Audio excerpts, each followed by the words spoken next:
ഇന്ത്യയിലേക്ക് നമ്മുടെ ചുരിദാറിന്റെ വരികയാണ് ഡാർക്ക് ലാവണ്ടർ ഷെയ്ഡാട്ടോ. ചെറിയൊരു കളർ ചേഞ്ച് ഉണ്ടെന്ന് എനിക്ക് തോന്നുന്നു. പക്ഷേ നേരിട്ട് കാണാണ്ട് ലാവണ്ടറിന്റെ തന്നെ ഒരു ഡാർക്കർ ഷെയ്ഡാണ്. ഇതിന്റെ ഫ്രണ്ട് പോർഷനിൽ സെയിം തന്നെ വർക്കാണ് കൊടുത്തേക്കുന്നത്. ഫുൾ കട്ട് ബീഡ്സ് തന്നെ കട്ട് ബീഡ്സ് കൊണ്ട് ചെറുതായിട്ട് ഷുഗർ ബീഡ്സും യൂസ് ചെയ്തിട്ടാണ് വർക്ക് പോയിരിക്കുന്നത്. ദുപ്പട്ട ഞാൻ പറഞ്ഞത് സെമി സിൽക്കിൽ തന്നെ നല്ല സോഫ്റ്റ് ആയിട്ടുള്ള ഫാബ്രിക്കാണ്.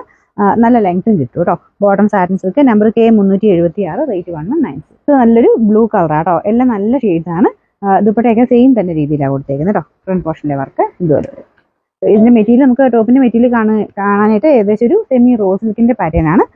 ഒരു കോട്ടൺ സിൽക്കിന്റെ ടൈപ്പിൽ അതിന്റെ തന്നെ സിൽക്കി ഫിനിഷുള്ള ഒരു ഫാബ്രിക്. ഇതിന്റെ നമ്പർ K374, റേറ്റ് 1196. ഇത് നല്ല ഡാർക്ക് ഒരു ഓനിയൻ പിങ്കിന്റെ ഷെയ്ഡാട്ടോ. നേരത്തെ കാണാൻ ഇതിനേക്കാളും കുറച്ച് ഡിഫറെന്റ് നല്ല ഷെയ്ഡാണ് നമുക്ക് ടോപ്പിന്റെ കളർ. ദുപ്പട്ട കുറച്ചുകൂടെ ഡാർക്കർ ആയിട്ടുള്ള ടോണാണ്. ടോപ്പിനേക്കാളും കുറച്ചുകൂടെ ഡാർക്ക് ആയിട്ടാണ് ഒരു വൈൻ മിക്സ് ആയിട്ടുള്ള ഷെയ്ഡാണ് ദുപ്പട്ട കൊടുത്തേക്കുന്നത്. ബാക്കിയെല്ലാം സെയിം തന്നെയാണ് കേട്ടോ. പിന്നെ ദുപ്പട്ടയ്ക്കകത്തും ചെറിയൊരു എംബ്രോയിഡറി വർക്ക് കൊടുത്തിട്ടുണ്ട്. യോ പോർഷൻ കംപ്ലീറ്റ് ആയിട്ട് ബീഡ്സ് വർക്കാണ് യൂസ് ചെയ്തേക്കുന്നത്. Number K375, rate 1196.